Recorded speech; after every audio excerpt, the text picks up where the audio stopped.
Hello viewers, আসসালামু আলাইকুম। আশা করি সবাই ভালো আছো।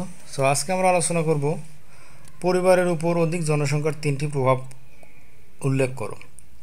তাহলে এটা খুবই সহজ একটা কোশ্চেন যে পরিবারের জনসংখ্যা যদি বেশি হয় তাহলে সেই পরিবারে কি কি ধরনের প্রভাব ঘটে। তো এটা খুবই স্বাভাবিক যে পরিবারে যখন জনসংখ্যা বেশি হয় তখন সেই পরিবারে খাদ্যের অভাব দেখা দেয়। তারপরে দেখা যায় কাপড় চোপড়ের অভাব দেখা দেয়। তারপরে কী হয়, বাসস্থানের অভাব দেখা দেয়। মানে ফান্ডামেন্টাল ডিমান্ড, মৌলিক চাহিদা, খাদ্য, বস্ত্র, অন্ন, চিকিৎসা।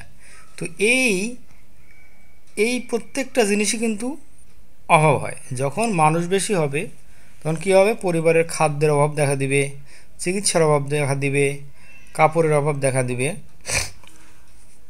অর্থনৈতিক অভাব দেখা দিবে। তাহলে আমাদের কি বলছে, তিনটা প্রভাব নিচে উল্লেখ করো। তো তিনটা আমরা কি লিখলাম, একটা হলো পরিবারের খাদ্য ঘাটতি দেখা দেয়, দুই নম্বর কি পরিবারের সদস্যদের প্রয়োজনীয় পরিধি ও কাপড় কেনা সম্ভব হয় না, পরিবারের সবার জন্য বাসস্থানের সুব্যবস্থা করা সম্ভব হয় না। তো এটা হলো আমাদের খুব সংক্ষিপ্ত একটা প্রশ্নের অ্যান্সার। আশা করি ভিডিওটা অবশ্যই বুঝতে পেরেছো। সবাইকে রিকোয়েস্ট করবো যারা আমার চ্যানেলকে সাবস্ক্রাইব করো নাই, প্লিজ সাবস্ক্রাইব মাই চ্যানেল। আল্লাহ হাফেজ, আসসালাম।